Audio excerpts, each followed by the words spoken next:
Hello friend. तो आज हम पढ़ने वाले हैं बिहार स्पेशल जीके। आपको बता दो, GK, GS plus current affair तीनों का मिश्रण है इसमें, और 150 क्वेश्चंस का। सो डेट रीजन आप वीडियो के अंत तक बने रहें। यदि आप भी बिहार रिलेटेड किसी भी कंपटीशन की प्रिपरेशन कर रहे हो तो बीपीएससी से लेकर नीचे तक। चलिए शुरुआत करते हैं। बिहार की हरहा घाटी किस जिले में स्थित है? ये जो जिला है पश्चिम चंपारण में स्थित है। यह जो है गंडक रिवर के बाएं ओर से मिलती है नदी हरा नदी, और हरा नदी के कारण इसका नाम हरा घाटी पड़ गया। आपको पता होगा, यह जो है शिवालिक प्रणाली के अंतर्गत आता है। यह सोमेश्वर श्रेणी और रामनगर दून के मध्य स्थित है। हरा घाटी जो है आपका सोमेश्वर श्रेणी और रामनगर दून के मध्य स्थित होगा। आपको पढ़े होंगे जैसे ये सपोज ये नेपाल है, तो नेपाल के तराई में बसा होगा। जैसे ये आपका वो वेस्ट चंपारण, इधर हो जाएगा आपका पूर्वी चंपारण। तो पश्चिम चंपारण का जो शिवालिक रीजन है, इसमें सोमेश्वर और रामधुन दून के बीच में हरा घाटी है। और ये एक प्रकार का हरा नदी के नाम से हरा घाटी पड़ा है। और ये बाएं तौर से आपका क्या बोलते हैं, गंडक नदी का सहायक नदी है। ठीक है, क्वेश्चन नंबर 2 देखें हम लोग। जमुई जिले के चकिया, भटिया और चरका पत्थर जो है पत्थर क्षेत्र निम्नलिखित में किस खनिज से संबंधित है? तो यह जो है आपका बॉक्साइट अभ्रक से संबंधित है। हाँ, तो जमुई जिले के चकिया, भटिया और चरका पत्थर जो है अभ्रक से रिलेटेड है। आपको बता दें यहाँ जो भंडार पाया जाता है मुख्यतः ये छोटा नागपुर पठार की पेगमाइट चट्टानों में पाया जाता है। ये जो अभ्रक पाया जाता है, या फिर बोल सकते हैं इसे छोटा नागपुर का पठार जो है, छोटा नागपुर पठार की पेगमाइटाइट चट्टान में ये पाया जाता है। और ये इसका विस्तार आपका जमुई और बांका वाला मुंगेर वाला रीजन में भी पड़ता है। और इसकी कुछ जो पेटी है नवादा तक भी फैली हुई है। क्वेश्चन नंबर 3 देखें हम लोग। बिहार में राष्ट्रीय राजमार्ग नेटवर्क की कुल लंबाई कितनी है? तो बिहार में राष्ट्रीय राजमार्ग नेटवर्क की कुल लंबाई जो है अभी 6389 किलोमीटर हो गया है। जो बोला जाए तो आपका पूरा एनएच जो है ऑल इंडिया का लगभग 4.2% होता है। ठीक है, इंडिया में जितने एनएच है उसका 4.2% बिहार से गुजरता है। लगभग कितना है? 6389 किलोमीटर है। और टोटल 57 एनएच जो है बिहार से शायद गुजरती है। ठीक है, 57 राष्ट्रीय राजमार्ग में ये वितरित है कितना? 6389 किलोमीटर। क्वेश्चन नंबर 4 देखिए हम लोग। 2025 में 18वीं विधानसभा के लिए कितनी महिला उम्मीदवार निर्वाचित हुई? तो टोटल 29 निर्वाचित हुई है। ठीक है, 29 निर्वाचित हुआ। और इससे पहले 2020 का जो विधानसभा चुनाव हुआ था उसमें से कुल 26 महिला जो थी चुन के आई थी। कुल 26 महिला इसमें से चुन के आई थी। बात करें तो इस बार जो परसेंटेज 29 महिला जो आई है चुन के, इसका कुल परसेंटेज 12% है। विधानसभा में जो चुन के जाने वाली महिला की संख्या का यह 12% है, जबकि 2020 में यह परसेंटेज 10.7 था। अब वर्तमान में 12.7 है। और इसमें हम देख सकते हैं जब 29 जो विधायिका चुन के गई है, इसमें से 15 विधायक ऐसी है जो कॉलेज डिग्री जिसके पास नहीं है। टोटल 15 है। अगला प्रश्न देखिए, क्वेश्चन नंबर 5 हम लोग।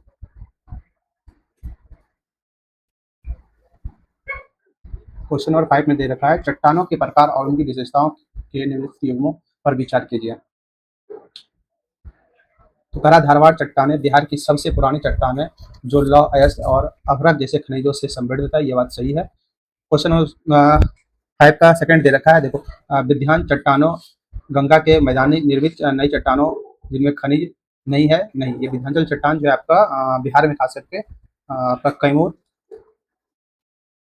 और आपका रोहतास वाले रीजन में पड़ता है मुख्यतः। ठीक है, जहाँ पे जो है चूना पत्थर और बलुआ पत्थर अधिक मात्रा में पाया जाता है। मतलब ये जो लिखा है ना निर्वाण सामग्री, यहाँ पे विंध्याचल चट्टान में अधिक मात्रा में पाया जाता है। बात करें टर्सरी चट्टानें की, यहाँ मुख्य रूप से पश्चिमी चंपारण में पाई जाती है। इनमें बहुत कम खनिज होते हैं, ये सही है। ये जो मुख्यतः हिमालय के फलस्वरूप टर्सरी चट्टान का जो है बना है। और इसमें क्या होता है, बहुत कम खनिज पाया जाता है। रीजन क्या है, ये हाल में ही क्या बना है, हिमालय बना है। तो सो दैट रीजन यहाँ पे क्या होता है, खनिज की मात्रा बहुत कम है। बात करें क्वाटरनी चट्टान, ये गंगा वाले रीजन में पाया जाता है, गंगा की पेटी में पाया जाता है क्वाटरनी चट्टान। इसमें चूना पत्थर पाया जाता है बट बहुत कम मात्रा में पाया जाता है। इतना मात्रा में नहीं पाया जाता है कि इससे निर्माण सामग्री बनाई जा सके। ठीक है, तो इसलिए आपका आंसर हो जाएगा 5 का ए। 1 और 3 सही है। क्वेश्चन नंबर 6 हम जो लोग देखें, तो बिहार के निम्नलिखित जिलों पर विचार कीजिए। तो इसमें बता रहा हूँ कि जिलों की जनसंख्या घटते क्रम में बताना है। इसमें जनसंख्या घटते क्रम बताना। सबसे ज्यादा जनसंख्या इसमें जो दिया हुआ है इसमें से दरभंगा का है, 1728 है, 1728। बात करें सीतामढ़ी की तो 1492।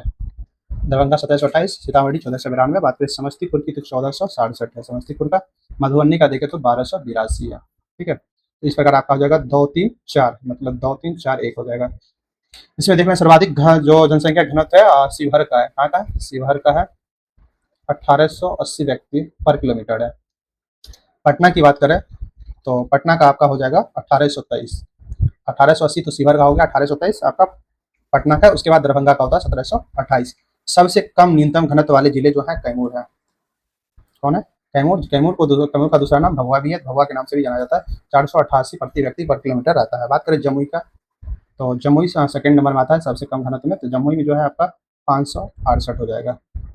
बांका बात करें तो 674 बांका का होगा। ठीक है, तो ये न्यूनतम है, ये आपका अधिकतम, सॉरी ये अधिकतम है। क्वेश्चन नंबर 7 देखें हम लोग। तो कहा मुकामा टाल के संबंध में निम्नलिखित कथनों पर विचार कीजिए।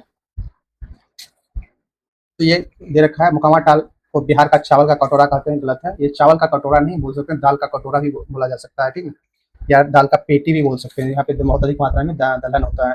पटना समस्ती सेकंड नंबर दिया, पटना समस्तीपुर बेगूसराय जिले में फैला, बिल्कुल सही है। इसके अलावा 3 जिले और हैं, इसमें से नालंदा, शेखपुरा और आपका लखीसराय। याद रखिएगा, नालंदा, शेखपुरा और लखीसराय। ठीक है, ये 6 डिस्ट्रिक्ट में जो है ये फैला हुआ है। बात करें यह क्षेत्र भारत में मरचा चावल के लिए अगर नहीं, पर नहीं, मरचा चावल आपका पश्चिम चंपारण में अधिक मात्रा में उगाया जाता है। क्वेश्चन नंबर 7 का ओनली 2 हो जाएगा, केवल बी।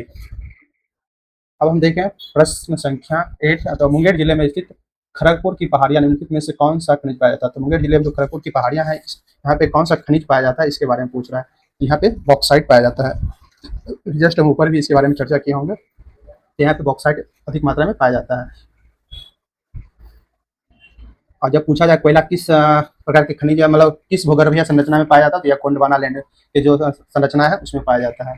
पायराइट या खनिज का पायराइट या फिर आपको चूना पत्थर पूछे तो ये विंध्याचल, अभी जस्ट ऊपर हम लोग डिस्कस किए। विंध्याचल में जो है आपको पायराइट और चूना पत्थर वगैरह पाया जाता है, रोहतास और आपके कैमूर हवा वाले रीजन में। क्वेश्चन नंबर 9 देखिए हम लोग। कोसी नहर प्रणालियों के संबंध में निम्नलिखित कथनों पर विचार कीजिए। चतरा नहर प्रणाली बिहार के सुपौल जिले में स्थित है, ये बिल्कुल गलत है। चतरा नहर प्रणाली नेपाल में ही पड़ता है, ओनली नेपाल में, ना कि बिहार के सुपौल में। उसके बाद 9 का 9 का देख रहे हैं।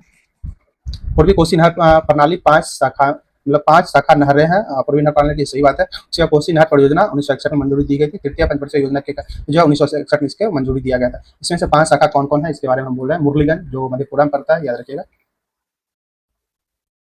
मुरलीगंज, आपका जानकी नगर, उसके बाद पूर्णिया, अररिया,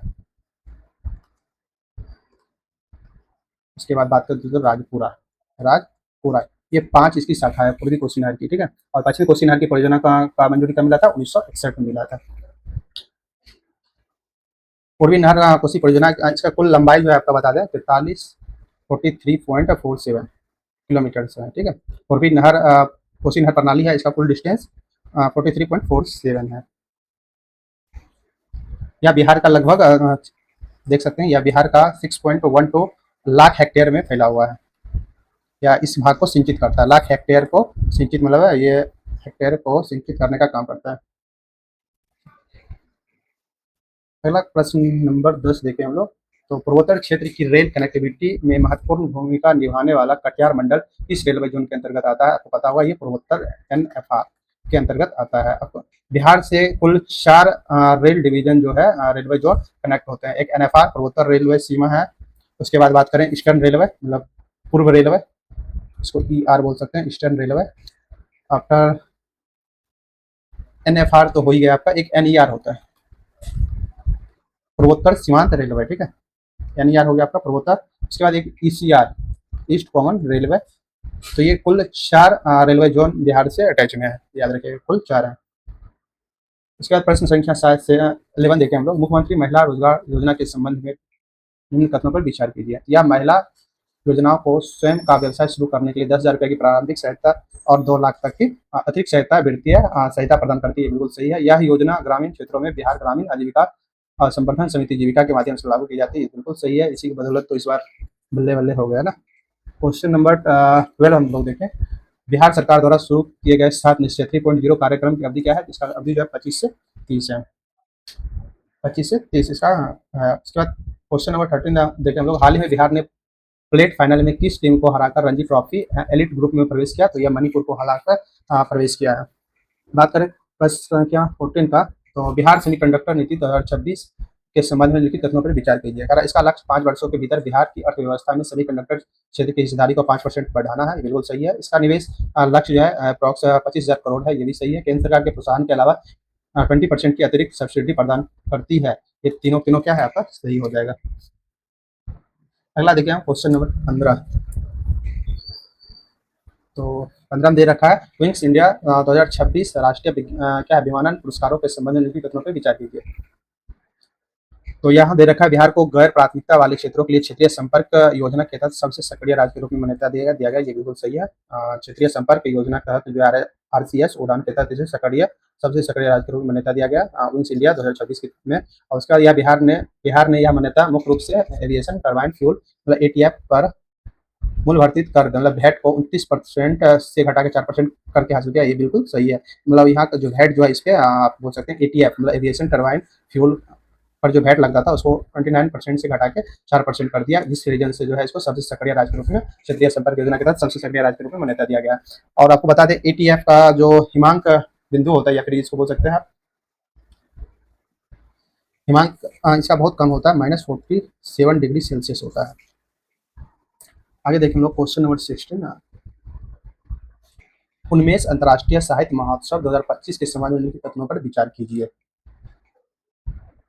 इस महोत्सव के तीसरे संस्करण की मेजबानी पटना के सम्राट अशोक कन्वेंशन सेंटर में की गई। इसमें बता रखा कौन सा गलत है ये, तो ये बात सही है। इसका तीसरा संस्करण था। उन्मेष अंतर्राष्ट्रीय साहित्य महोत्सव 2025 जो यह तीसरा संस्करण था। और इसका आयोजन संस्कृति मंत्रालय द्वारा अपने ज्ञान भारतम मिशन के तहत किया गया। बिल्कुल गलत है, ये ज्ञान भारत मिशन के तहत नहीं किया गया। यह जो है एक प्रकार का आपका संस्कृति मंत्रालय के अंतर्गत आता है ज्ञान भारतम। और जबकि बात करें ये उन्मेष, ये तो आपका हो जाएगा साहित्य उत्सव की तरफ आता है। ठीक, ये संस्कृति मंत्रालय के तहत आ जाएगा।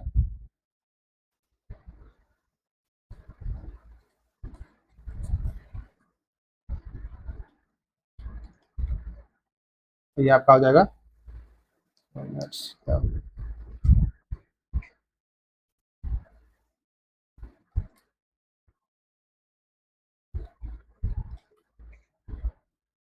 थोड़ा पैन का प्रॉब्लम हो रहा है।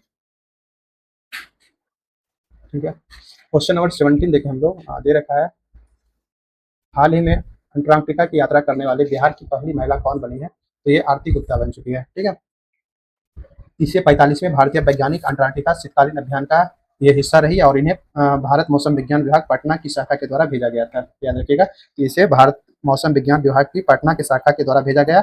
45वें भारतीय वैज्ञानिक अंटार्कटिक शीतकालीन अभियान का ये हिस्सा थी। आगे देखिए क्वेश्चन नंबर 18 हम लोग। तो 18 में दे रखा है, इंडिया पोस्ट ने हाल ही में निम्नलिखित में से किस संस्थान में बिहार के पहले जेन जेड डाकघर का उद्घाटन किया? तो IIT पटना के में किया गया। बिहटा में जो है क्यों किया गया? ताकि इससे क्या होगा, आधुनिक युवा केंद्रित और डिजिटल रूप से सक्षम सेवा केंद्रों में बदलना, और इससे क्या होगा, विशेष रूप से छात्रों और जनरेशन जेड की जरूरतों को पूरा करने के लिए इसे डिजाइन किया गया था। क्वेश्चन नंबर 19 देखें हम लोग। निम्नलिखित में से किस वन्यजीव अभ्यारण्य को हाल ही में राज्य के दूसरे बाघ अभ्यारण्य के रूप में नामित किया गया? तो ये कैमूर वन्यजीव अभ्यारण्य को किया गया। तो मुक्ता पहले ये बात देख लीजिए, तो कैमूर वन्यजीव अभ्यारण्य केवल कैमूर में नहीं है। ठीक है, केवल यह कैमूर में नहीं है, कैमूर के अलावा यह रोहतास में पड़ता है, इसका कुछ रीजन।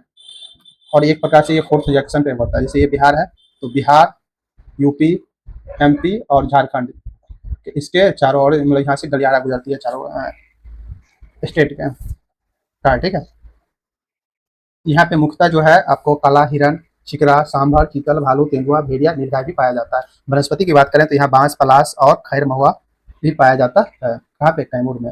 और यहाँ का जो वन क्षेत्र है बिहार में के जिले मतलब कैमूर के अंतर्गत ये 34% वन क्षेत्र पाया जाता है। 34% है। ठीक है, और इसका कुल क्षेत्रफल हम देखें तो 11 से 34 किलोमीटर 11 से 34 किलोमीटर स्क्वायर है।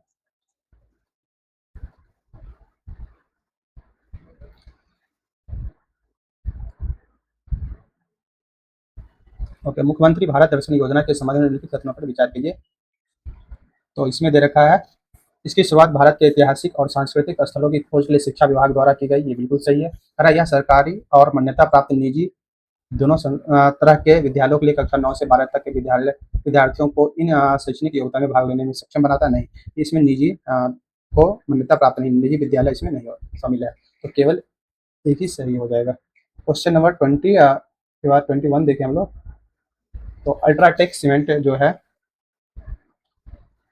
अल्ट्राटेक सीमेंट लिमिटेड द्वारा बिहार में स्थापित की जा रही नई सीमेंट ग्राइंडिंग इकाई किस स्थान पे स्थित है? तो ये बांका में स्थित है। इसका टोटल निवेश हो जाएगा 1200 से 1344 करोड़ का निवेश है ये, ठीक है, टोटल।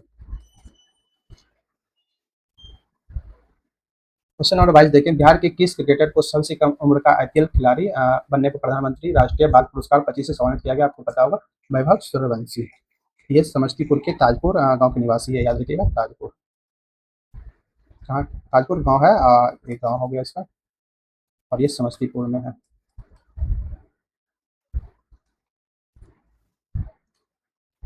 ठीक है, समस्तीपुर। आगे देखिए क्वेश्चन नंबर 23। हाल ही में उद्घाटित APJ Abdul Kalam science city किस शहर में है? तो ये पटना में है। कहाँ पे स्थित है? पटना में। यह 21 एकड़ में फैला हुआ है, याद रखिएगा। APJ Abdul Kalam science city जो है टोटल 21 एकड़ में फैला हुआ है। यहाँ पे 269 विज्ञान प्रदर्शनी मॉडल, 5 गैलरी है। बात करें, एक फूड थिएटर है, एक जो है 4D थिएटर है, 4D थिएटर है। और टोटल यहाँ पे निवेश जो इसमें लगा है APJ Abdul Kalam science city बनाने में, इसका बजट टोटल 889 करोड़ रुपया लगा है, ठीक है। क्वेश्चन नंबर 24 देखें हम लोग। तो 24 में दे रखा है, ई वोटिंग प्रणाली के संबंध में लिखित कथनों पर विचार कीजिए। तो बिहार एंड्रॉयड आधारित मोबाइल का उपयोग करके शहरी चुनावों के लिए ई वोटिंग प्रणाली अपनाने वाला पहला राज्य बन गया, बिल्कुल सही है। संपूर्ण ई वोटिंग प्रक्रिया 2 मोबाइल ऐप के माध्यम से निष्पादित किया गया, दोनों सही हो जाएगा। सुनिएगा, बिहार एंड्रॉयड आधारित मोबाइल का उपयोग करने शहरी चुनाव के लिए क्या था? किसके लिए क्या था? शहरी चुनावों के लिए किया गया था। और बात करें तो इससे पहले गुजरात भी किया था, ठीक है, लेकिन वो किस बेसिस पे आधारित था? ये गुजरात भी किया था, थोड़ा पैन का कुछ इशू हो रहा है। तो गुजरात में पहली बार किया गया था, और वह जो आधारित था आपका वेब ब्राउजर पे आधारित था, ठीक है। यहाँ एंड्रॉयड पे आधारित है, वहाँ था ब्राउजर, वेब ब्राउजर पे आधारित था। ये वेब ब्राउजर पे आधारित था गुजरात में पहली बार, और बिहार में एंड्रॉयड आधारित है, इसलिए ये क्या हो गया? पहली बार हो गया, पहला राज्य बन गया। और संपूर्ण ई वोटिंग प्रक्रिया 2 मोबाइल ऐप के माध्यम से किया गया था। 2 मोबाइल ऐप कौन कौन था? तो इसमें था एक लाइवनेस डिटेक्शन, सॉरी आपका 2 ऐप हो जाएगा आपका। एक ई वोटिंग SEBHR के नाम से था। दूसरा इसका जो एक centre for development of advance computing develop किया गया था। दूसरा बिहार राज्य चुनाव आयोग के द्वारा विकसित किया गया था। एक बिहार राज्य चुनाव आयोग के द्वारा डेवलप किया गया था, दूसरा ई वोटिंग SECBHR के द्वारा किया गया था। नेक्स्ट प्रश्न देखें हम लोग, क्वेश्चन नंबर 25। बिहार विधानसभा चुनाव 2025 के दौरान जिला और संबंधित पुरस्कारों के निम्नलिखित में से कौन सा योग सम्मिलित है? तो इसको देखना है हमें। तो इसमें हो जाएगा पूर्वी चंपारण चुनावी प्रक्रिया के लिए बेहतर तकनीक को अपनाना, ये सही है। उसके बाद समस्तीपुर आदर्श आचार संहिता को प्रभावी क्रियान्वयन, ये भी सही है। 2 और 3 दोनों क्या हो जाएगा? सही हो जाएगा। बात करें पूर्णिया की, पूर्णिया में बेहतर चुनाव प्रबंधन हुआ था, ये इसका हो जाएगा। चुनाव में बेहतर चुनाव प्रबंधन हुआ था। यहाँ पे मधुबनी की बात करें तो यहाँ प्रशिक्षण और क्षमता निर्माण में उत्कृष्टता, इसके बारे में सही दे रखा है। पटना की बात करें तो पटना में मतदाता जागरूकता कार्यक्रम, मतलब यहाँ पे सबसे ज्यादा, मान लीजिए पढ़ा लिखा क्षेत्र होता है, बट मान लीजिए पटना में ज्यादा पढ़ा लिखा, तो वहाँ क्या हो जाएगा? तो मतदाता जागरूकता कार्यक्रम में नवाचार के लिए दिया गया, तो कुल 5 पुरस्कार दिया गया था। तो पटना में आपका बोल सकते हो मतदाता जागरूकता।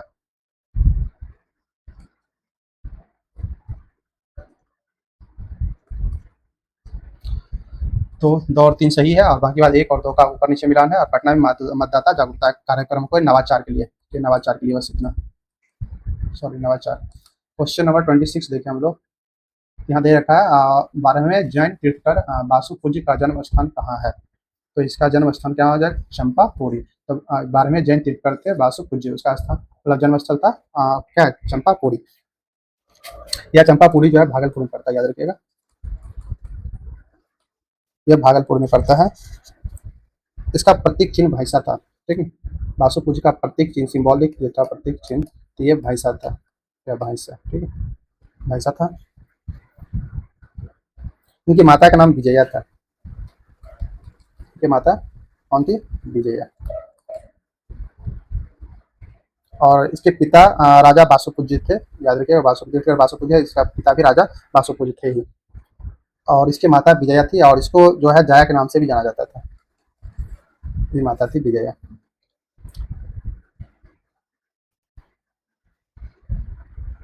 अगला प्रश्न देखिए हम लोग 27, क्वेश्चन नंबर 27 देखें हम लोग। तो यहाँ लिखा हो भुक्ति, ये आपका उपरिक्त के अधीन प्रांत था। और बात करें विषय, तो विषय आ जाएगा विषय पति के अधीन। महत्तर, महत्तर आपका आ जाएगा सबसे छोटी इकाई का प्रशासन करने वाला ग्राम के वृद्ध जो होते हैं इसको महत्तर बोलते थे। अग्रहारिका, ये करमुक्त ब्राह्मण गांवों की देख रेख करने वाले अधिकारी को अग्रहारिका कहा जाता था, ठीक है। इसमें भक्ति जो भुक्ति लिखा हुआ भुक्ति, यहाँ जो है बिहार के अंतर्गत इसको तिरा भुक्ति, श्रीनगर भुक्ति और मगध भुक्ति जैसे विशाल क्षेत्र शामिल था, ठीक है। बात करें विषय की, विषय जो है एक प्रकार का उप विभाजन जिला स्तर का होता था, जिसे विषयपति या कुमारा मात्र द्वारा शासित किया जाता था। यहाँ पे विषय, विषय मतलब क्या हो, एक तरह से जिला स्तर का होता है, एक उप विभाजन होता है, जिला स्तर का होता था। और यहाँ पे जिला स्तर का होता था और यहाँ पे विषयपति या कुमारा मात्य द्वारा शासन किया जाता था। इसकी सहायता के लिए नगर श्रेष्ठ, सातवाह, पुलिक और प्रथम कास्त जैसे अधिकारी भी होते थे।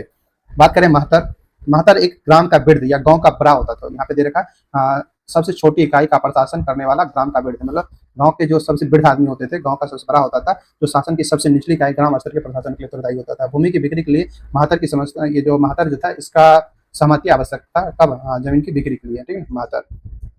बात करें अग्रहारिका, अग्रहिका जो है गांव का प्रभारी अधिकारी होता था। ये महत्तर हो गया, आपको समझ गया, गांव के वृद्ध आदमी होता था। ये जो अग्रहिका यहाँ लिखे कर्मुक्त गांव के देखरेख करने वाले अधिकारी, इसके अलावा यह गांव का प्रभारी अधिकारी होता था। अग्रहार उन करमुक्त भूमि अनुदानों को कहा जाता है जो ब्राह्मण को दिए जाते थे। इसमें कुछ एक दंड पानी का होता था, ये जो था पुलिस अधिकारी से संबंधित था, आपको पढ़े हुए दंड पानी, दंड पानी या पुलिस पदाधिकारी, मतलब पुलिस अधिकारी होता था। कौन? दंड पानी के प्रकार का पुलिस अधिकारी होता था। लेकिन में इसमें है गुलमिक, जो लघु सैन्य अधिकारी होता था। महाप्रतिहार जो राजमहल के रक्षकों को प्रदान करता था, इसको बोल सकते हैं महाप्रतिहार, सॉरी प्रतिहार है, महाप्रतिहार रहता था जो राजमहल के रक्षकों को का प्रधान होता था। महाप्रतिहार जो होता था, राजमहल जैसे हो गया तो राजमहल के जो रक्षक होता है उसका प्रधान होता था महाप्रतिहार। और विनय स्थापक जो होता था न्यायिक अधिकारी होता था। लिख देते हैं, ये हो गया आपका राजमहल के रक्षकों का प्रधान महाप्रतिहार। और एक चीज और यहाँ पे विनय स्थित संस्थापक, विनय स्थित संस्थापक का जो ये होता था न्यायिक अधिकारी होता था।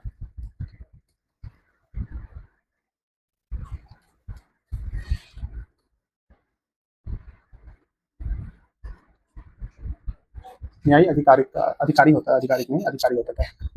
अगला प्रश्न देखिए हम लोग, क्वेश्चन नंबर 28, सुजाता स्तूप के संबंध में निम्नलिखित कथनों पर विचार कीजिए। तो कह रहा है गौतम बुद्ध की पालक माता महाप्रजापति गौतमी से संबंधित है। दूसरा कह रहा है इस स्थल पर खुदाई से पाल वंश के राजा देवपाल के 8वीं से 9वीं शताब्दी ईस्वी के एक शिलालेख प्राप्त हुआ। इसमें कौन सा सही है? तो केवल 2 सही हो जाएगा, एक गलत है, ठीक है, क्योंकि सुजाता स्तूप बोध गया के पास रॉड में स्थित है, ठीक है। और यह सुजाता से संबंधित है, वह एक ग्वालिनी थी जिसने बुद्ध को खीर खिलाकर उसका लंबा उपवास तुरवाया था, ठीक है। क्या था? ग्वालिनी थी। यह घटना बुद्ध के ज्ञानोदय से ठीक पहले की एक प्रमुख घटना मानी जाती है, मतलब ज्ञान जब उसको मिला था बुद्ध को उससे पहले की बात है, ठीक है। कौन? सुजाता स्तूप जहाँ पे है वहाँ उसके बारे में बोल रहा है। यह बोध गया के पास रॉड में स्थित है। यहाँ पे जो है एक सुजाता नाम की, सुजाता स्तूप दे रखा, तो यहाँ पे सुजाता नाम की एक ग्वालिनी थी जिसने बुद्ध को खीर खिलाकर उसका लंबा उपवास तुरवाया था। क्वेश्चन नंबर 2 सही है। क्वेश्चन नंबर 29 देखें हम लोग। तो दे रखा है बिहार में महाजनपदों के संबंध में निम्नलिखित कथनों पर विचार कीजिए। महाजनपदों के बारे में जानकारी बौद्ध ग्रंथ अंगुत्तर निकाय और जैन ग्रंथ से भगवती सूत्र से प्राप्त होता है, तो आपका पता होगा ये क्या है, सही बात है। उसके बाद बज्जी महाजनपद की राजधानी चंपा थी और लिच्छवी गणराज्य के लिए जाना जाती है, या लिच्छवी गणराज्य के लिए जाना जाता था। तो ये क्या होगा? गलती है, चंपा किसकी राजधानी? अंग का चंपा था ना, तो ये गलत हो गया पूर्णतः। उसके बाद दे रखा है मगध महाजनपद जिसकी राजधानी राजगिरी थी, सभी महाजनपदों में सबसे शक्तिशाली था। बिल्कुल सही है। तो 1 और 3 सही हो जाएगा, 2 गलत हो जाएगा। चंपा जो था अंग की राजधानी थी। बज्जी की राजधानी लिच्छवी और इसकी राजधानी वैशाली थी। सॉरी, बज्जी की राजधानी वैशाली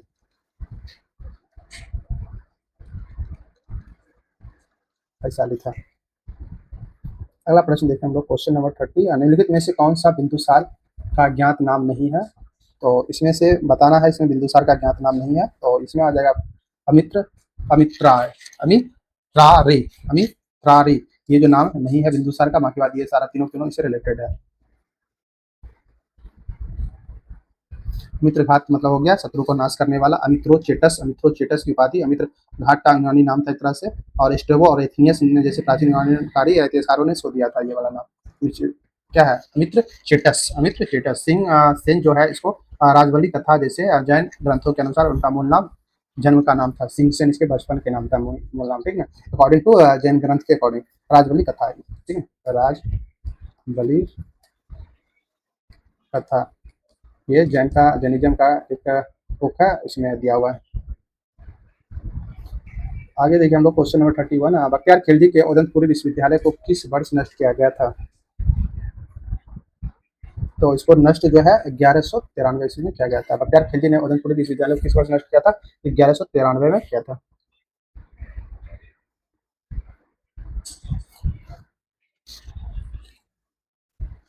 इसके विनाश के बाद जो है उसने अपने नियंत्रण को मजबूत करने और विजय को सीमित करने के लिए उस स्थान पर बिहार शरीफ पर एक किले का निर्माण किया। और इस जगह जो है एक बिहार शरीफ, उदयपुरी विश्वविद्यालय के स्थान पे जो है बिहार शरीफ नाम के एक किले का निर्माण करवाया था।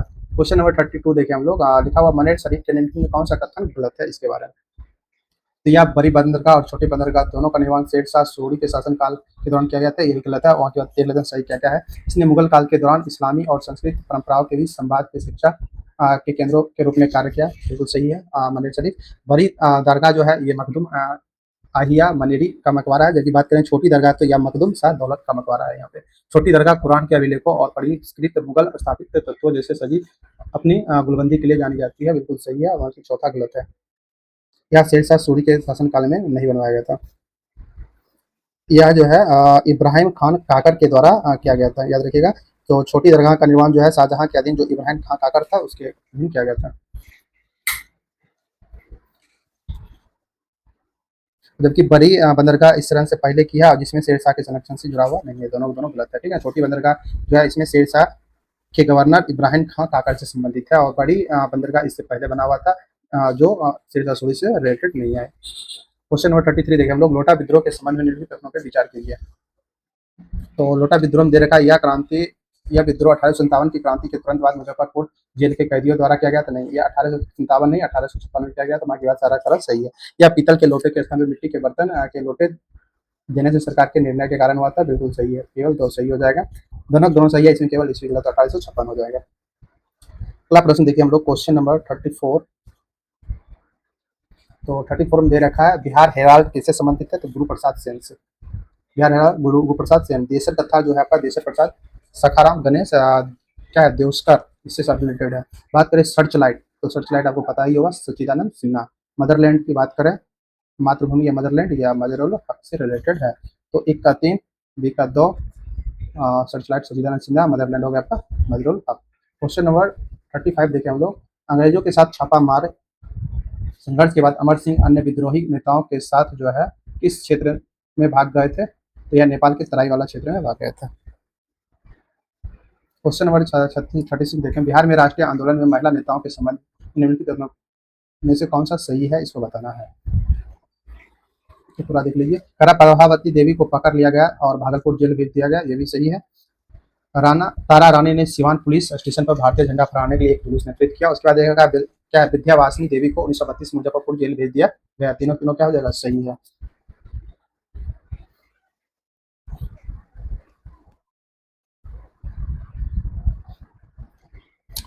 आगे देखिए हम लोग क्वेश्चन नंबर 37। 1942 के भारत छोड़ो आंदोलन के दौरान कार्यकर्ताओं द्वारा गुप्त रेडियो स्टेशन किस स्थान पर संचालित किया गया था? तो यह मुंबई में किया गया था। सारा भारत छोड़ो आंदोलन 1942 में जो हुआ था, गुप्त रेडियो स्टेशन कांग्रेस रेडियो या आजाद रेडियो था। इसे उषा मेहता और अनेक के सहयोगी द्वारा चलाया गया था। या बम्बई या मुंबई में स्थित है। यह आंदोलन की शुरुआत जो है 8 अगस्त 1942 8 अगस्त 1942 को बम्बई के ग्वालियर टैंक में महात्मा गांधी के द्वारा प्रसिद्ध भाषण करो या मरो के साथ शुरुआत हुआ था इसका। ठीक है, तो गुप्त रेडियो स्टेशन कहाँ, मुंबई में। ठीक है, क्वेश्चन नंबर 38 देखें, निम्नलिखित में कौन सी पुस्तक फणेश्वर नाथ रेणु द्वारा नहीं लिखी गई है। तो इसमें से आपका चंद्रकांता जो है ये नहीं लिखा गया, बल्कि तीनों तीनों लिखा गया है। जैसे प्रति परिकथा, पंचलाइट और वन तुलसी के गंध, तीनों तीनों किससे रिलेटेड है, फणेश्वर नाथ रेणु से लिखा हुआ है। जबकि चंद्रकांता की बात करें तो इसको देवकी नंदन खत्री ने लिखा था, याद रखिएगा। चंद्रकांता को देवकी नंदन याद रखिए, बस इतना ही। देवकी नंदन खत्री, कौन था, खत्री के द्वारा लिखा गया था, देवकी नंदन खत्री के द्वारा। अगला देखिए, सेन राजवंश के संबंध में निम्नलिखित प्रश्नों पर विचार कीजिए। तो विजय सेन ने कर्नाटक राजवंश के शासक नान्यदेव को पराजित किया, क्वेश्चन नंबर 39। उसके बाद देख रहे हैं 12वीं शताब्दी के कवि जयदेव लक्ष्मण सेन के दरबार से जुड़े थे, ये बिल्कुल सही है। उसके बाद लक्ष्मण सेन बख्तियार खिलजी से हार के बाद सेन राजवंश की राजधानी नदिया से विष्णुपुर स्थानांतरित किया, ये बिल्कुल गलत है। तो क्वेश्चन 39 का केवल ए हो जाएगा। और ये गलत क्यों है इसको देख लेते हैं हम लोग। 1904 में जो बख्तियार खिलजी के आक्रमण के कारण नदिया का पतन हुआ था, ठीक है, तब लक्ष्मण सेन विष्णुपुर नहीं बल्कि पूर्वी बंगाल का जो क्षेत्र है विक्रमपुर भाग गया था, और वहां सेन वंश ने उनके और उनके उत्तराधिकारियों के अधीन कुछ समय तक शासन करना जारी रखा। कब क्या था, 1204 में। ठीक है, बख्तियार खिलजी ने आक्रमण किया था नदिया पे।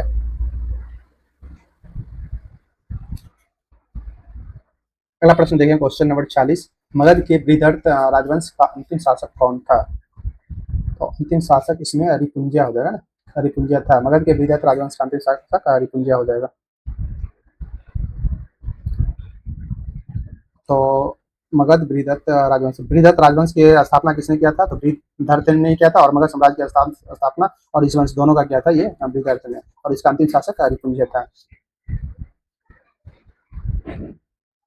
क्वेश्चन नंबर 41 देखें हम लोग। बिहार में मध्य के संबंध में निम्नलिखित कथनों पर विचार कीजिए। अलाउद्दीन खिलजी ने शेख मोहम्मद इस्माइल को दरभंगा भेजा था, जिन्हें शकर सिंह ने हराया, बिल्कुल सही। और उसके बाद तुगलक काल के दौरान बिहार शरीफ बिहार की राजधानी थी, बिल्कुल ये भी क्या है, सही है। दोनों सही हो जाएगा। एक बार खुद से पढ़ लीजिए ताकि याद हो पाए आपको। क्वेश्चन नंबर 42 देखें हम लोग। बिहार में नुहानी राजवंश के स्थापना किसके द्वारा किया गया था। तो बिहार में नुहानी राजवंश की स्थापना बहार खान नुहानी के द्वारा किया गया था। नुहानी वंश के संस्थापक बहार खान नुहानी था, और इसके पिता का नाम दरिया खान नुहानी थे। आगे देखिए 43 नंबर, तो दे रखा है गवर्नर और के अधीन नियुक्ति। तो यहाँ मिर्जा अजीत कोका अकबर के अधीन था। बात करें राजकुमार परवेज, ये जहांगीर, खाने आलम का शाहजहां, दाऊद खान कुरैशी ये औरंगजेब के अधीन नियुक्त हुआ था। मौर्यकालीन व्यापार मार्गों के संबंध में निम्नलिखित कथनों पर विचार कीजिए। तो उत्तरापथ मार्ग पुष्कलावती, तक्षशिला, चंपा और चंद्रकेतुगढ़ से जोड़ता है। उसके बाद दे रखा है गंगा तट पर स्थित होने के कारण पाटलिपुत्र ने नदी व्यापार और एक महत्वपूर्ण केंद्र के रूप में कार्य किया, ये भी सही है। बात करें सहायक मार्ग, पाटलिपुत्र को वैशाली और श्रावस्ती जैसे क्षेत्रों से जोड़ते थे जो नेपाल तक विस्तृत थे, बिल्कुल सही हो जाएगा। 45 का देखिए हम लोग। बिहार राज्य अधिनियम 2006 के प्रावधान के संबंध में कथनों पर विचार कीजिए। तो ग्राम सभा बैठक 3 माह से अधिक के अंतराल पे नहीं होना चाहिए, सही है। 1 साल में 4 बार होना चाहिए ना, 300 के बार। इसके बाद जिला मजिस्ट्रेट लगभग 7000 की आबादी वाले क्षेत्रों को ग्राम पंचायत घोषित कर सकता है, ये बिल्कुल सही है। ग्राम सभा की बैठक के लिए गणपूर्ति कुल सदस्यों की संख्या 1/40 होना चाहिए, एक गलत हो जाएगा, केवल 3 नंबर हो जाएगा। एक और तो सही है आपका। और इसका 1/40 ना हो क्या होता है, 1/20 होता है, याद रखिए 1/20 होता है। क्वेश्चन नंबर 46 देखें हम लोग। तो दे रखा बिहार राज्य सूचना आयोग के संबंध में निम्नलिखित कथनों पर विचार कीजिए। तो यह सूचना का अधिकार अधिनियम 2005 के अनुसार स्थापित एक वैधानिक निकाय है, इस पर बहस कीजिएगा। उसके बाद त्रिपुरारी शरण को बिहार के राज्य मुख्य सूचना आयुक्त के रूप में नियुक्त किया गया है। इसमें पूछ रहा कौन सा गलत है, तो दोनों क्या है, सही है, और गलत कोई नहीं है।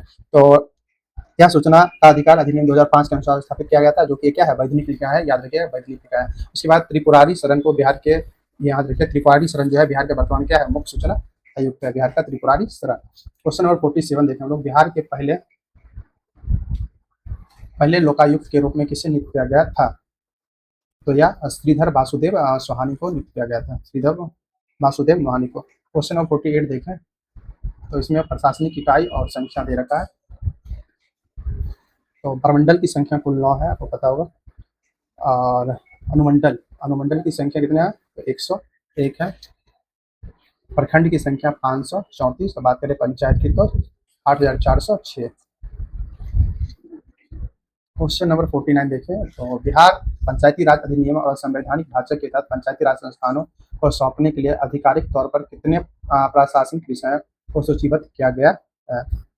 तो यह जो है 29, याद रखिएगा। पंचायती राज अधिनियम में पता इसमें क्या पंचायत है, 73वां संविधान संशोधन के तहत कितने विषय है? 29 विषय है ना, जबकि 18 आपका नगरपालिका से संबंधित है। क्वेश्चन नंबर 50 देखें, तिरहुत प्रमंडल के संबंध में निम्नलिखित कथनों पर विचार कीजिए।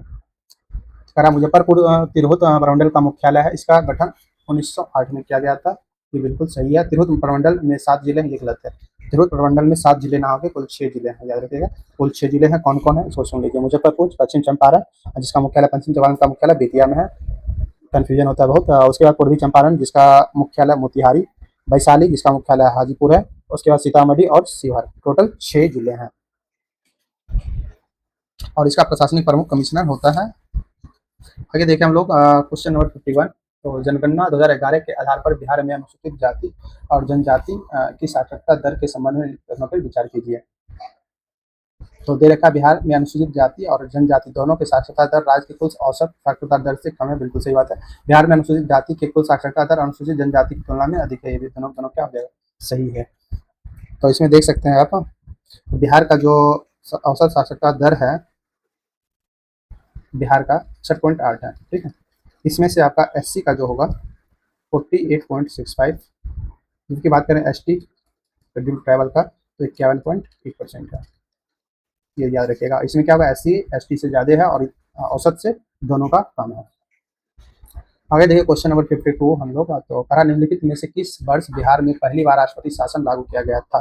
तो 1968 में पहली बार लागू किया गया था। उस टाइम जो 1967 के बाद भारी राजनीतिक अस्थिरता के दौरान जो है इसको लागू किया गया था। मुख्यमंत्री भोला पासवान शास्त्री के नेतृत्व में सरकार गिर गई थी, जिसके कारण राष्ट्रपति शासन लागू किया गया था। 1967 में भोला पासवान शास्त्री का सरकार था या सरकार थी, उसको गिरने के बाद राष्ट्रपति शासन 1968 में लगाया गया था। 29 जून 1968, याद रखिएगा, 29 जून 1968 था जो राष्ट्रपति शासन लगाया गया था। 29 जून 1968 में सर्वप्रथम लगाया गया था।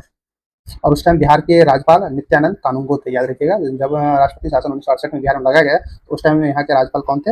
नित्यानंद कानूनगो थे। बिहार में कुल अभी तक 8 बार राष्ट्रपति शासन लगाया गया, याद रखिएगा। बिहार में कुल कितने बार राष्ट्रपति शासन लगाया? तो कुल 8 बार अभी तक में लगाया जा गया है। और हालिया सबसे अंतिम बार जो है राष्ट्रपति शासन 2005 में लगा था, और तब राज्यपाल भुट्टा सिंह था। तो पहला राज्यपाल कौन था? नित्यानंद कानूनगो, आप कमेंट कर सकते हैं, पहला नित्यानंद कानूनगो। और सबसे लास्ट में 2005 में जब राष्ट्रपति शासन लगा था उस टाइम राज्यपाल भुट्टा सिंह था।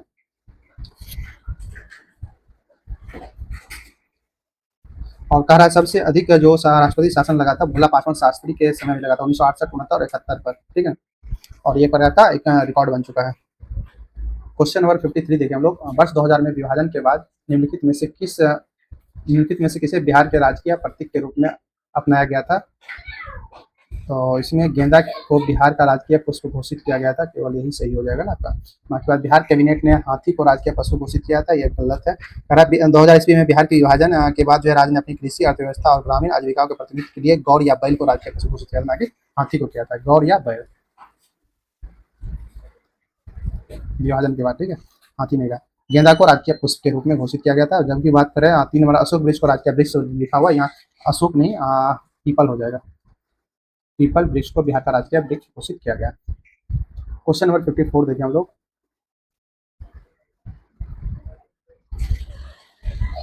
2001 से 11 के दौरान बिहार की दशकीय जनसंख्या वृद्धि 25.42 थी, जो 1991 और 2001 के दौरान दर्ज की गई 28.43 से कम थी, बिल्कुल सही है। उसके बाद दे रखा है भारत की जनसंख्या बिहार के हिस्सेदारी 2001 में दर्ज की गई 8.07 से बढ़कर 2011 में क्या हो गया 8.7 हो गया, दोनों सही है। और जबकि ये इसकी व्याख्या नहीं करती है, ठीक है। रीजन जो है अभिकथन की व्याख्या नहीं करता है, तारीख है सही व्याख्या नहीं करता। क्वेश्चन नंबर 55 देखें हम लोग, बिहार में पहले दूरदर्शन केंद्र की स्थापना कब हुई थी? तो 1978 में जो है पहले दूरदर्शन केंद्र की स्थापना हुई थी। कहाँ हुआ था? मुजफ्फरपुर में। बिहार में सर्वप्रथम दूरदर्शन केंद्र की स्थापना मुजफ्फरपुर में 14 अगस्त, याद रखिएगा 14 अगस्त 1978 को हुआ था। कहाँ हुआ था? मुजफ्फरपुर में हुआ था। तो यहाँ पे पहले हुआ था और राज्य में टेलीविजन प्रसारण का एक औपचारिक शुरुआत हुआ था 1978 में। बात करें पटना में दूरदर्शन केंद्र की स्थापना, ये मुजफ्फरपुर में 1978 में हुआ था, जबकि पटना में बात करें दूरदर्शन केंद्र की स्थापना 1990 में हुआ है। पटना में 1990, जबकि मुजफ्फरपुर में 1978 में हुआ था। भारत का सबसे बड़ा सार्वजनिक प्रसार एक था प्रसार भारती। दूरदर्शन प्रसार भारती जो था इसका एक हिस्सा था। यह भारत की सबसे बड़ी प्रसारक कंपनी है वर्तमान में भी। क्वेश्चन नंबर 56 देखें हम लोग। 2001 से 11 के बीच बाल लिंगानुपात में गिरावट ग्रामीण बिहार की तुलना में शहरी बिहार में अधिक रही है, तो ये बिल्कुल सही है। उसके बाद देखें तो बाल लिंगानुपात में ग्रामीण शहरी अंतर 2001 से 20 अंक बढ़कर 2011 में 26 अंक हो गया है, तो दोनों दोनों क्या हो जाएगा? सही आते हैं और उसकी व्याख्या करता है। क्वेश्चन नंबर 57 देखें हम लोग। जनगणना 2011 के अनुसार बिहार में कृषि उत्पादन प्रणाली में नियोजित जनसंख्या का अनुमानित प्रतिशत क्या है? तो इसका परसेंटेज 77% हो जाएगा। 2011 की जनगणना के अनुसार बिहार में कृषि उत्पादन प्रणाली में नियोजित जनसंख्या अनुपात 77% हो गया। और बात करें यह राज्य घरेलू उत्पाद में जो है लगभग 24.84% का योगदान देती है, जिसमें वानिकी और मछली पकड़ने दोनों दोनों इसमें कम्बाइंड है। मछली पालन भी इसमें क्या होता है? कम्बाइंड होता है। इसका परसेंटेज राज्य सकल घरेलू उत्पादन कितना है? 24.84%। और बिहार में जो है जनसंख्या अनुपातिक मतलब इस पे नियोजित कितना है? 77%। क्वेश्चन नंबर 58 देखें हम लोग। तो जट जटिन नृत्य के संबंध में निम्नलिखित कथनों पर विचार कीजिए। तो कह रहा है यह मुख्य रूप से बिहार के मिथिला और कोसी क्षेत्रों में मनाया जाता है, यही सही बात है। कोसी क्षेत्र में किया जाता है। यह नृत्य पारंपरिक रूप से एकल प्रदर्शन है, जिसका उद्देश्य अपने पति के लिए एक महिला की पीड़ा को व्यक्त करना बिल्कुल गलत है। इसका रीजन जान लीजिए गलत होने का क्या है। यह कभी भी एकल नृत्य नहीं है, यह एक प्रकार का युगल या संवाद नृत्य है, ये जो प्रेमियों जट और जटिन का प्रतिनिधित्व करती है। इसमें प्रेमी जो है एक जट होता है, एक जटिन होती है। प्रारंभिक रूप से विशेष रूप से महिलाओं द्वारा ही किया जाता है। इसमें एक महिला पुरुष जट और वेशभूषा धारण करती है। पुरुष मतलब जट जो बनती है वो महिला बनती है, और जटिन जो है एक प्रेमिका के रूप में होती है। यह नृत्य उसके प्रेम, तकरार और सुलह के सरल लयबद्ध कदमों और लोक गीतों के माध्यम से प्रदर्शित किया जाता है। याद रखिए ये एकल नृत्य तो नहीं है, ये बोल सकते हैं युगल या संवाद नृत्य है। इसमें पति के लिए नहीं है, प्रेमिका के लिए है। इसमें महिला ही भाग लेती है, तो केवल एक सही हो जाएगा। क्वेश्चन नंबर 59 देखें हम लोग। सुजनी कढ़ाई के संबंध में निम्नलिखित कथनों पर विचार कीजिए। तो यह सुजनी कढ़ाई मुख्य रूप से नियॉन शेड्स के चमकीले सिंथेटिक धागों का उपयोग किया जाता है सुजनी कढ़ाई में, बिल्कुल गलत है। इसमें मोटी स्टिपिंग चेन के साथ इसे तैयार किया जाता है। सुजनी कढ़ाई के लिए बारकी मलमल के कपड़े का प्रयोग किया जाता है। और आधार कपड़े का रंग क्या होना चाहिए? सफेद या लाल होता है। मुख्य डिजाइन की रूपरेखा को मोटी चेन स्टेरिंग के साथ उभारा जाता है, जबकि यह डिजाइन के आंतरिक भाग को जीवित रखकर धागों में भरा जाता है। और इसका कच्चा माल जो है आपका कपास, सूती धागा और कढ़ाई का धागा होता है। मतलब कपास का ही बनाया जाता है, सूती धागा और बोल सकते हैं कढ़ाई का धागा, कढ़ाई का धागा से प्रयोग किया जाता है। और सुजनी कढ़ाई के विषय में घरेलू हिंसा, दहेज, लड़कियों की शिक्षा और कन्या भ्रूण हत्या शामिल है, बिल्कुल सही है, दर्शाया जाता है। इसे 2006 में भौगोलिक जीआई टैग प्रदान किया था, ये भी सही हो जाएगा। 59 का ए नंबर हो जाएगा। इसे 2006 में क्या दिया गया? भौगोलिक मतलब जीआई टैग दिया गया था किसको? सुजनी कढ़ाई को। और इसका जो कपड़ा जो था सिंथेटिक धागा किससे बनाया था? कपास का बनाया जाता है, ठीक है, सूती धागा से बनाया जाता है। और ये इसमें मुख्य विषय घरेलू हिंसा, दहेज, लड़कियों और शिक्षा, उसके भ्रूण हत्या के बारे में शामिल है। क्वेश्चन नंबर 60 देखें हम लोग। समा चकमा उत्तरी बिहार और नेपाल के क्षेत्रों में मनाया जाने वाला सांस्कृतिक रूप से समृद्ध त्योहार है, तो बिल्कुल सही है। उसके बाद देखिएगा समा चकवा छठ पूजा के अगले दिन शुरू होता है और लगभग 7 दिनों तक चलता है, जो कार्तिक पूर्णिमा पर समाप्त होता है। ये दोनों सही है, बट ये कारा सांस्कृतिक या समा चकवा उत्तरी बिहार नेपाल के क्षेत्र में मनाया जाने वाला सांस्कृतिक त्योहार है, ये भी सही है। ये भी सही है कि छठ पूजा के अगले दिन शुरू होता है, लगभग 7 दिनों तक चलता है और ये कार्तिक पूर्णिमा पर समाप्त होती है, बिल्कुल दोनों सही है। लेकिन आर जो है एक सही व्याख्या नहीं करता है। क्वेश्चन नंबर 61 देखें। छठ पूजा के अनुष्ठानों के क्रम में निम्नलिखित कथनों पर विचार कीजिए। इसमें कह रहा कौन सा सही है?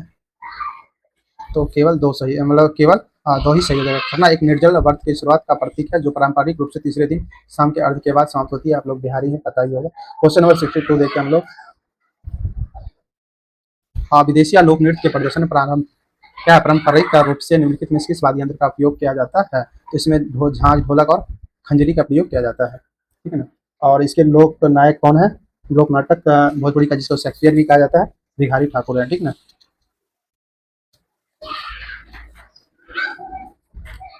इसमें जो है इसे एक बिरहा के मुख्य इसका मुख्य विषय बिरहा भी होता है। इसमें एक महिला की भावनात्मक दर्द, उसके पति काम के सिलसिले में मध्य प्रदेश या बाहर की ओर चला जाता है, तो इसलिए इसको लिखा गया था, इसको बिरहा विच्छेद, ठीक है ना, के फॉर्म में भी देखा जा सकता है, विदेशिया। क्वेश्चन नंबर 63 देखें हम लोग। खड़ापटना कलम शैली चित्रकला में संरचित अग्रभूमि तथा मध्यभूमि तथा पृष्ठभूमि विभाजनों का अभाव है, तो सही बात है। उसके बाद पटना कलम मुगल पेंटिंग की एक उपशाखा के रूप में विकसित हुई है, लेकिन इसने अपने शैलीगत तत्वों को संशोधन किया है, तो सही है। या मुगल पेंटिंग की एक उपशाखा, पहले मुगल के अंतर्गत ही होता था मुगल पेंटिंग, बट औरंगजेब के आने के बाद वहाँ पे क्या होता है, पेंटिंग का दिल्ली वगैरह में जो है उसके मुगल साम्राज्य में खत्म होने लगा था। फिर वहाँ के कलाकारों ने आके पटना में शरण लिया और पटना में अपना उपशाखा के रूप में विकसित किया पटना कलम शैली, और इसने अपनी शैलीगत तत्वों को संशोधित भी किया था इसमें, ठीक है। क्वेश्चन दोनों दोनों सही है और इसका सच की व्याख्या करता है। क्वेश्चन नंबर 64 देखें हम लोग। 64 में दे रखा है कतरनी चावल को जो है आपको 2018 में दिया था ना, और भागलपुर रेशम 2013, इसको बी नंबर 64 का बी हो जाएगा। कतरनी चावल 2018 में, भागलपुरी रेशम 2013 में, बात करें मधुबनी चित्रकला 2007 में, और खटवा जो है इसको 2016 में दिया गया था जीआई टैग। जीआई टैग 10 साल तक रहता है ना, लेकिन कुछ और बात है। आगे देखो क्वेश्चन नंबर 65 देखिए। पटना स्थित पादरी की हवेली की वास्तुकला के संबंध में निम्नलिखित तथ्यों पर विचार कीजिए। तो करा वर्तमान संरचना को 1772 में तिरेको नामक एक वेनिसियन वास्तुकार ने पुनः डिजाइन किया था, ये बात तो सही है। करा इसका इमारत इतालवी वास्तुकला शैली में निर्मित है, ये गलत है। यह जो है इतालवी कला शैली में नहीं है, बल्कि इंडो यूरोपियन में है, ठीक ना। पुर्तगाली या बनाया था पुर्तगाली के द्वारा, बट इसमें इंडो यूरोपियन शैली द्वारा निर्मित किया गया था इसे।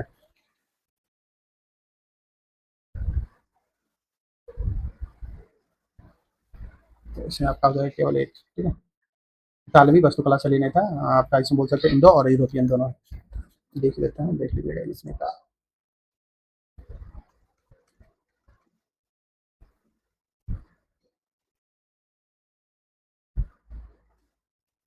इंडो और यूरोपीय दोनों से लिखा। क्वेश्चन नंबर 66 देखें हम लोग। तो बल्थर मिट्टी आपका कैमरून पाया जाएगा। बात करें टाल, ये तो मुंगेर वाला हिस्सा में है। तराई, तो ये तराई हिमालय के नीचे वाला किशनगंज बालसुन से 60 में पाया जाएगा। सोन नदी बिहार में रोहतास जिले के किस प्रखंड में प्रवेश करती है? तो देखिए कहाँ से क्वेश्चन है। तो यह जो है मुख्यतः नौहट्टा जो प्रखंड है वहाँ प्रवेश करती है। कहाँ पे? रोहतास में। तो सोन नदी रोहतास जिले के नौहट्टा प्रखंड से प्रवेश करती है।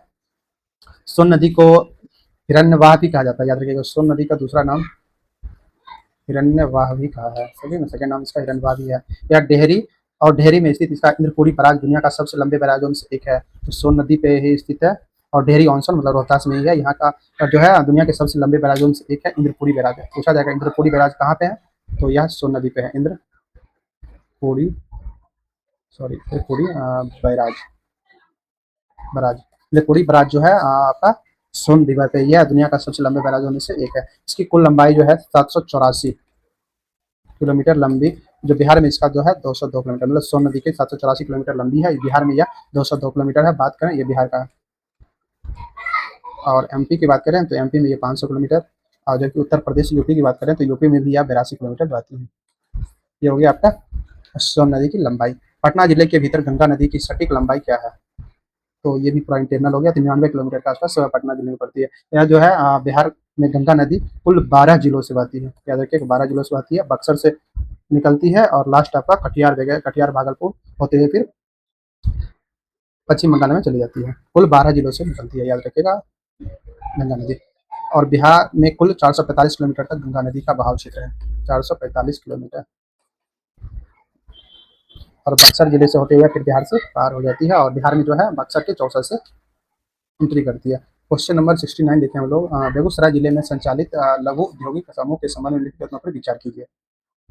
तो यहाँ बरौनी तेल रिफाइनरी सोवियत संघ रूस के यहाँ तो रूस के सहयोग से बनाया गया था। जुलाई 1964 में इसे चालू किया गया था। बरौनी डेयरी 1959 में स्थापित एक पूर्ण सहकारी संस्था, ये बिल्कुल सही है। तेघड़ा क्लस्टर एक छोटा सा कृषि आधारित उद्योग है। तीनों तीनों सही है। प्रश्न संख्या 70 देखें हम लोग। तो 70 में दे रखा है मगही पान के संबंध में निम्नलिखित तथ्यों पर विचार कीजिए।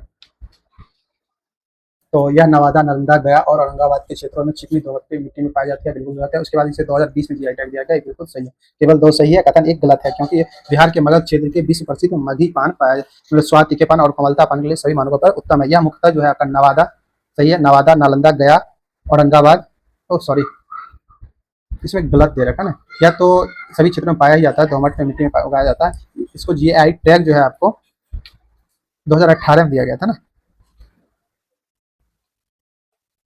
2018 में से जीआई टैग दिया गया मगही पान का। क्वेश्चन नंबर 71 देखें हम लोग, सॉरी। तो 71 में तिरहुत और मुख्यालय का मिलान है। तो तिरहुत का क्या हो जाएगा आपका? मुजफ्फरपुर ना, सारण, छपरा, मगध, गया, कोसी, सहरसा। तो अच्छा ए नंबर हो जाएगा। क्वेश्चन नंबर 72 देखें हम लोग। जनगणना 2011 के अनुसार भारत के सभी जिलों में कुल जनसंख्या के मामले में पटना जिला कौन सा स्थान है? कुल जनसंख्या के मामले में यह जो है 15वां है, ठीक है।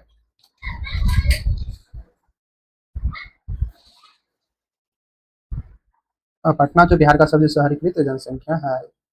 तो यहाँ क्या रखा था? 2011 जनगणना भारत के सभी हैं, यहाँ टोटल भारत के सभी है। जो बिहार का पूछेगा तो पटना नहीं आ जाएगा, लेकिन यहाँ लिखा हुआ भारत के सभी जिलों में कुल जनसंख्या। पटना कौन सा? तो पूरा भारत में जो है जिला में पूछा जाए तो पटना स्थान 15वां है, बात करें, ठीक है। बिहार में तो पहला स्थान इसका है।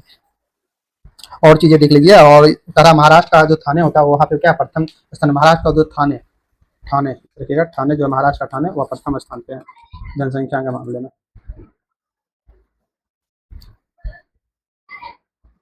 अगला प्रश्न देखें हम लोग। Question number 73। शाहाबाद क्षेत्र में बोली जाने वाली भोजपुरी भाषा की विशिष्ट विविधता निम्नलिखित में से कौन सी है?